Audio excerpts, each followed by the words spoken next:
Hello student, हर हर महादेव। हमारे initiative है to complete 6 to 12 NCERT. इसमें क्लास 6, 7, 8 कंप्लीट हो चुके हैं। क्लास 9 के ज्योग्राफी और हिस्ट्री भी कंप्लीट हो चुका है। आज है chapter 2 of polity constitutional design. ठीक है, तो इसमें ना बताया जा रहा है democratic constitution in south Africa के बारे में। सबसे पहले तो वहाँ पे क्या था, एपराथाइड सिस्टम था वहाँ पे, जो साउथ अफ्रीका में था। तो वहाँ पे एपराथाइड सिस्टम था। जो भी ना अगेंस्ट एपराथाइड सिस्टम वाज किल्ड और पुट इन जेल, जो भी इस एपराथाइड सिस्टम के अगेंस्ट खड़ा होता था ना, उनको न क्या किया जाता था, साउथ अफ्रीका में मार दिया जाता था। उनको मार ही दिया जाता था या फिर उनको जेल में दे दिया जाता था। नेल्सन मंडेला थे ना, वो इन प्रिजन रहे थे 1964 में, because he oppose the apartheid system, क्योंकि वो भी अपोज किए थे एपराथाइड सिस्टम को। इसीलिए ना उनको 1964 में जेल में डाल दिया गया था। और वो 27 ईयर जो अपने लाइफ का है वो ना जेल में ही बिताए थे। ठीक है, Bells had to face many problems during apartheid system. और जितने भी ब्लैक्स होते थे ना, उनको बहुत ज्यादा प्रॉब्लम फेस करना होता था एपराथाइड सिस्टम की वजह से। ठीक है, तो black people can't stop and in this type the ANC African national party lead them the white government has removed. तो ना ब्लैक ना स्टॉप नहीं हुए यहाँ पे, वो ना स्ट्रगल करते रहे। और इससे क्या हुआ कि जो व्हाइट गवर्नमेंट है ना, वो रिमूव हो गया। ठीक है, all the discriminatory laws were removed. और जितने भी डिस्क्रिमिनेटरी लॉज थे उनके खिलाफ जो बनाए गए थे, उनको भी रिमूव किया गया। ठीक है, the political party had that was banned was also unbanned। और जितने भी पॉलिटिकल पार्टी को बैन किया गया था वो सबको भी अनबैन किया गया। ठीक है, उसके बाद क्या हुआ, फाइनली 26 अप्रैल 1994 को साउथ अफ्रीका ना इंडिपेंडेंस हुआ अपार्थाइड सिस्टम से। और उसके बाद नेल्सन मंडेला बने थे first black president south Africa के। ठीक है, व्हाट इज कॉन्स्टिट्यूशन? अब सबसे इंपॉर्टेंट वर्ड क्या है, कॉन्स्टिट्यूशन। अब कॉन्स्टिट्यूशन होता क्या है? कॉन्स्टिट्यूशन ना रिटन रूल्स होता है। ठीक है, जिसके हिसाब से ना कोई कंट्री एक्सेप्ट करता है उसको, वो कंट्री उसको एक्सेप्ट करता है और उसके जितने भी पीपुल होते हैं कंट्री में उस रूल को फॉलो करते हैं। और ये जो स्पेशल टाइप का बुक होता है या डॉक्यूमेंट होता है, जिसमें ना बहुत तरीके के रूल्स रेगुलेशन लिखे रहते हैं, जिसको फॉलो किया जाता है सिटीजन ऑफ कंट्री के द्वारा। ठीक है, जितने भी कंट्री में सिटीजन होते हैं उनको सबको फॉलो करना होता है। आप देखो इम्पोर्टेंट थिंग क्या है कि हम सबको कॉन्स्टिट्यूशन का जरूरत ही क्यों पड़ता है, हम सब कॉन्स्टिट्यूशन बनाते हैं क्यों है? Firstly it generates a degree of trust and coordination that is necessary for diverse group. क्योंकि ना इसमें ना ये बनाया जाता है, इसमें ना डाइवर्स ग्रुप्स के लिए ना ये बनाया जाता है, ट्रस्ट और कोऑर्डिनेशन बनाया जाता है कि हर एक ग्रुप को ऐसा नहीं होगा कि किसी को भी ना अलग कर दिया जाएगा, किसी को मतलब कि किसी तरीके का सुविधा नहीं मिलेगा। ये सबके लिए होता है, इसीलिए ये बनाना सबसे इम्पोर्टेंट होता है। Second, it specify how the government will be formed, who will be have the power to take decision। और इसमें ये भी बताया जाता है कि कैसे गवर्नमेंट फॉर्म होंगे और कौन पावर।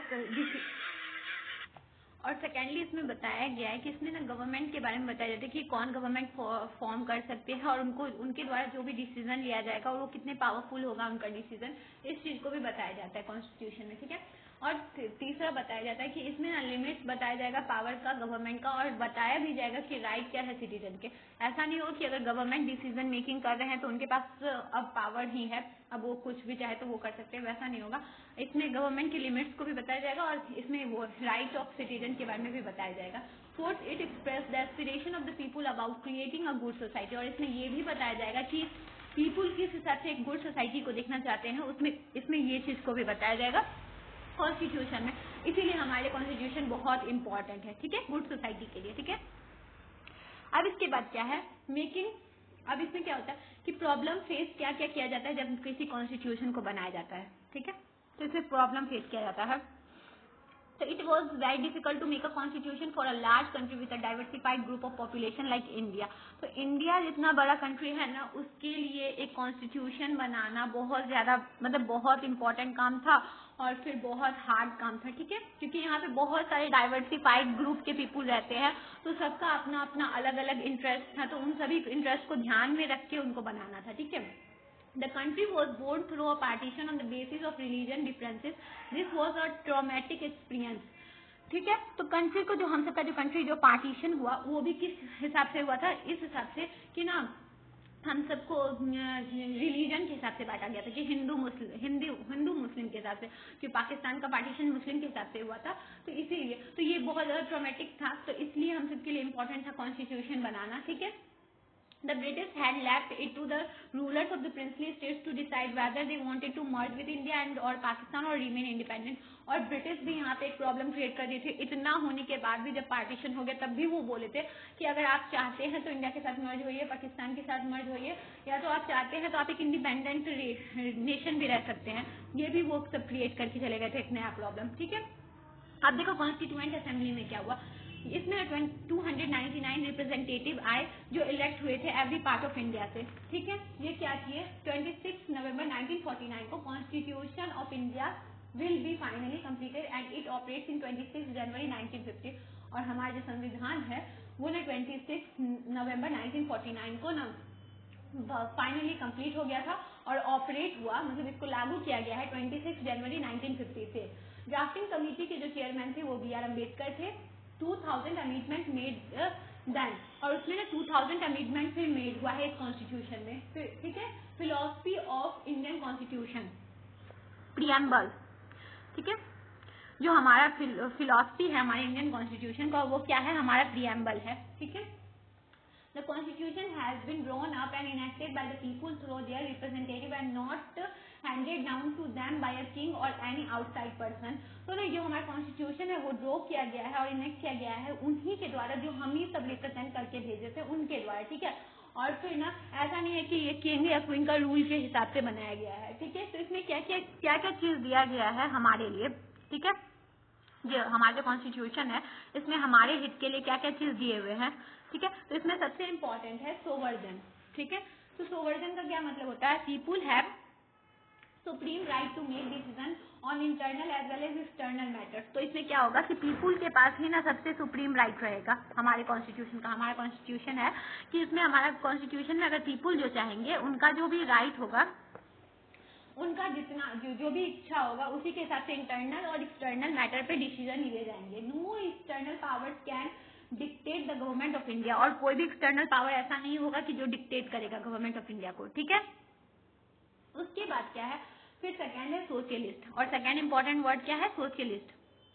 ठीक है, तो सोशलिस्ट में बताया गया है, देखो हमारे जो कंट्री सोवर्जन हुआ फिर सोशलिस्ट। सोशलिस्ट में बताया गया है कि वेल्थ जो है ना वो जनरेट किए जाएंगे सोशली और should be shared equally by society. जितने भी जनरेट किए जाएंगे वेल्थ सोशली उसको ना इक्वली फिर डिस्ट्रीब्यूट भी करना होगा सोसाइटी में। ठीक है, इस हिसाब से कि government to regulate the ownership of land and industry to reduce socio economic inequalities.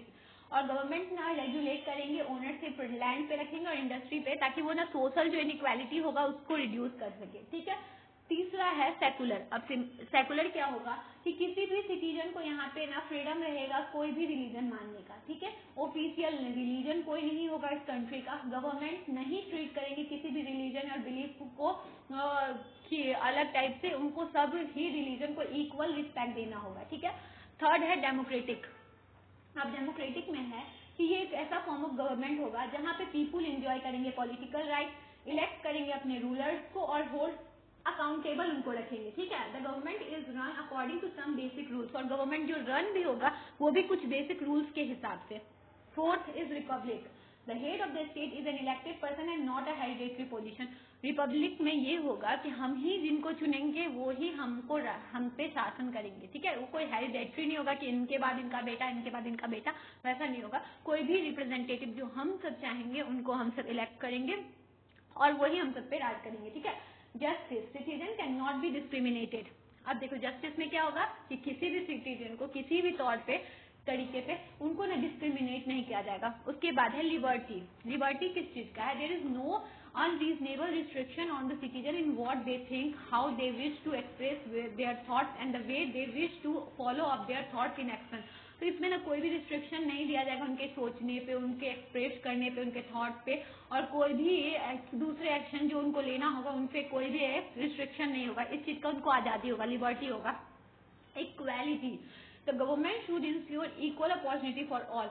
तो गवर्नमेंट को क्या होना चाहिए कि वो इंश्योर करे इक्वल अपॉर्चुनिटी सभी के लिए। ठीक है, फिर लास्ट है fraternity. All of us should behave as we are member of the same family, no one should treat a fellow citizen as inferior. तो क्या होगा, तो हमारा जो मतलब जो हमारा जो ये है कंट्री है उसको हम सब सेम फैमिली की तरह मानेंगे। एक फैमिली है और किसी को इंफीरियर सुपीरियर नहीं मानेंगे, सबको एक जैसा ट्रीट करेंगे, ये है पैटर्निटी। ठीक है। इंस्टीट्यूशनल डिजाइन अब क्या है, अब देखो इंस्टीट्यूशनल डिजाइन ये है कि वैल्यू होगा, कॉन्स्टिट्यूशन होगा, उसका फिलॉसफी होगा, इंस्टीट्यूशनल अरेंजमेंट होगा, जैसे कि क्या क्या होना चाहिए, जैसे लेजिस्लेटिव होगा, एग्जीक्यूटिव होगा, जुडिशियरी होगा, कॉन्स्टिट्यूशन क्या होगा, चेंजेस होगा, और कॉन्स्टिट्यूशन में अमेंडमेंट होगा, यही है इंस्टीट्यूशनल डिजाइन। ठीक है। तो इंस्टीट्यूशनल डिजाइन को एक ना हम सब एक ना इसके हिसाब से समझ सकते हैं, जस्ट अ वेट। तो इंस्टीट्यूशनल डिजाइन को हम सब कैसे समझ सकते हैं, देखो इंस्टीट्यूशनल डिजाइन होगा,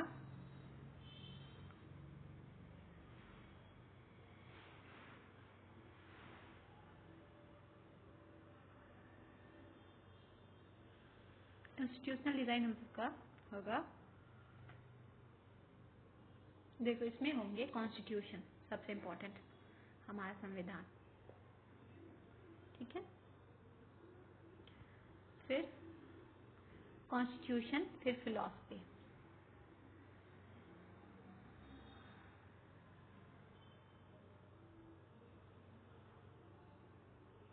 ठीक है। फिर इसमें होंगे वैल्यूज भी। तो हमारा क्या क्या इंस्टीट्यूशनल डिजाइन होगा, वैल्यूज होगा, कॉन्स्टिट्यूशन होगा, फिलॉसफी होगा। अब कॉन्स्टिट्यूशन में क्या होंगे, इंस्टीट्यूशन अरेंजमेंट होंगे इसमें। इंस्टीट्यूशनल